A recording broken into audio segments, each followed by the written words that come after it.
Well, thank you. It's really good to be here. It's rather strange to be talking about how to solve the climate crisis when the whole world is looking at this pandemic and wondering whether they're going to get sick and die, whether they're going to lose their job, whether the whole global economy is going to collapse. But I'm here to bring some good news because solving the climate crisis on a global scale is also going to solve some of the causes of this pandemic, of the global poverty, of the global competition and belligerence instead of cooperation that we need. So I just wrote a book about this called Grassroots Rising.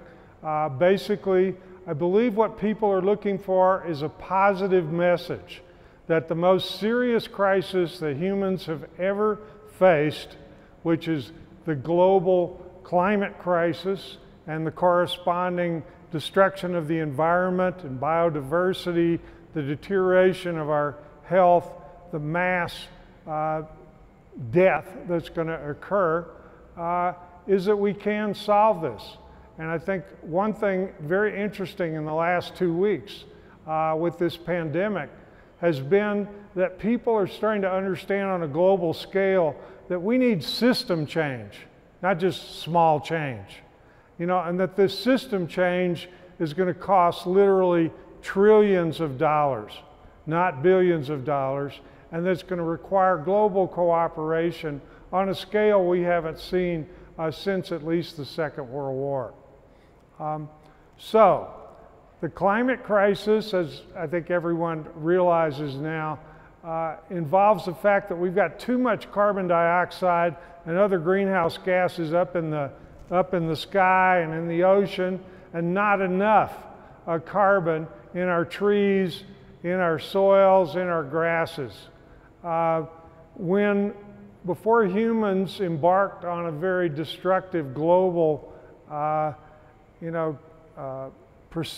practice of burning fossil fuels like there's no tomorrow, and whacking down the forests and plowing up the grasslands and ignoring biodiversity, the average soil on the earth had 3 to 8% carbon levels in it. Now we're down to about 1%, and that's a major part of the problem. Most people now understand that we have a climate crisis. They understand that we've got to stop burning fossil fuels, that we've got to conserve energy, and that we need to do this on a global scale, and that we've only got about 10 years to turn things around before we reach the point of no return. What most people do not understand, however, is that besides going to zero emissions from fossil fuels as quickly as possible, we have to draw down a lot of that excess carbon that's in the atmosphere and put it back where it used to be, in our trees, our grasses, our plants, our soils. Even fewer people understand that we can do this on a significant scale in the next 10 years. But basically, the global regeneration movement, of which I'm a co-founder of Regeneration International, has basically looked around the world, and we've seen what are the best regenerative practices that farmers and ranchers and land managers and forest communities are carrying out. And what you start to see is that every country in the world, people are practicing regenerative land management, regenerative livestock management.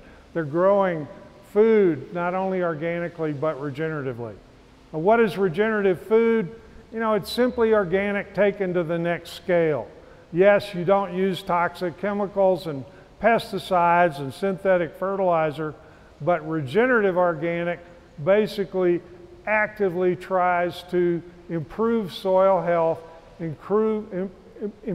increase ground cover, and utilize techniques like agroforestry and silvopasture to literally suck down carbon from the atmosphere and put it in the soil. The great thing about drawing down this excess carbon from the atmosphere and put it in our soil through regenerative food and farming and land use is that it solves a lot of other problems at the same time. As we do this great drawdown, we improve the fertility of the soil. We raise the nutritional level of the food. We improve animal health. We can improve rural economic situation of the world's 570 million farmers. We then can start to solve problems like forced migration and organized crime on a massive scale and deteriorating public health. So yes, we do have to move as quickly as possible to reduce fossil fuel use, but at the same time we also have to draw down the excess carbon from the atmosphere if we are going to reach zero net emissions in 10 years. Now, what does zero net emissions in 10 years mean? This doesn't mean that every one of us is going to have access to an electric car in 10 years. This doesn't mean that every one of us is going to live in a house that's perfectly insulated to where we don't need to cool it or heat it. This doesn't mean that we're going to totally cease using any fossil fuels, but it does mean that we must be drawing down in 10 years the equivalent amount of emissions that we're still putting up. Now, looking at the United States as an example, one of the biggest greenhouse gas polluters in the world, the positive news is that the alternative energy revolution is moving forward very quickly. In the United States, as in the European Union, what we're going to see over 10 years is a 50% reduction. Germany is going to have a 60% reduction, but even in the United States, we are going to reduce our emissions by 50%. Why is that? Because alternative energy is actually more efficient and more economical than using petroleum products. You know, the investor class has pulled over $12 trillion out of fossil fuels over the last few years, and they've invested quite a bit of it in alternative energy. Now, they haven't done this simply because we're telling them they're climate criminals and they need to do this. They're partly doing it because there's no future in investing in fossil fuels. You know, if you're going to get a return on your investment, you better start pulling out of that and investing in the energy of the future. You better start investing in energy conservation. So this is going to happen. The last 2 weeks, we've seen global emissions go down by 30% in 2 weeks. Now, this is not the ideal way to do it, but one nice thing is that it does show us that it's possible to rapidly reduce fossil fuel emissions. Okay, but you know, even being quite reasonable, quite practical, looking at 50% reduction by 2030,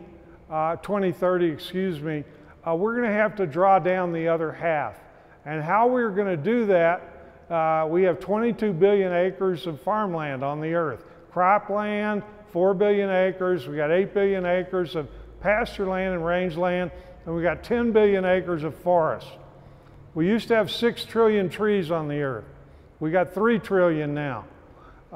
As people are now recognizing all over the world, we can literally plant 1 trillion trees over the next 10 to 20 years and draw down a very large quantity of carbon from the atmosphere, the excess carbon. We can also start to grow our crops organically instead of in a chemical intensive manner. About 10% of the farmers all over the world are already doing this. But we must change the way that we raise livestock. We've got 70 million animals, farm animals on the planet. A full 70%, or 50 billion of them, 50 billion out of 70 billion are in factory farms. And a huge amount of our farmland is being used to grow grains to feed these animals in factory farms. We literally have to get the animals back on the land, grazing in landscapes that have trees and perennials as well as grass. We need to do things the traditional way that we used to do them. There's already millions and millions of acres being done like this. We can do it. But this requires changes in consumer consciousness as well. We have the solution to the climate crisis at the end of our forks and knives, underneath our feet, and as close as the nearest voting booth in our voter precinct. But we have to engage in a massive education program. We've got to mobilize, as we're starting to see people do around the world. We've got to bring together the climate movement and the food and farming movement into a synergy. We've got to bring the peace movement together into this. We have to have global cooperation. All of these things are really required to solve the pandemic as well. What people are starting to write about the last few weeks is that why are these emerging diseases appearing in far greater numbers than ever before? Well, it's because we're destroying their habitat. We're whacking down the forest for palm oil and for genetically engineered soybeans. We're impoverishing the people who live in these habitats, so they have to eat bush meat and sell wild animals, in markets.